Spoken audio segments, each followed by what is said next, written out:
جو لوگ اپنے مال اللہ کے راستے میں خرچ کرتے ہیں پھر خرچ کرنے کے بعد نہ احسان جتلاتے ہیں اور نہ کوئی تکلیف پہنچاتے ہیں، وہ اپنے پروردگار کے پاس اپنا ثواب پائیں گے، نہ ان کو کوئی خوف لاحق ہوگا اور نہ کوئی غم پہنچے گا۔ بھلی بات کہہ دینا اور درگزر کرنا اس صدقے سے بہتر ہے جس کے بعد کوئی تکلیف پہنچائی جائے، اور اللہ بڑا بے نیاز بہت بردبار ہے۔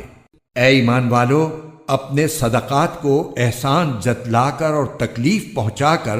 اس شخص کی طرح ضائع مت کرو جو اپنا مال لوگوں کو دکھانے کے لیے خرچ کرتا ہے اور اللہ اور یوم آخرت پر ایمان نہیں رکھتا۔ چنانچہ اس کی مثال ایسی ہے جیسے ایک چکنی چٹان پر مٹی جمی ہو،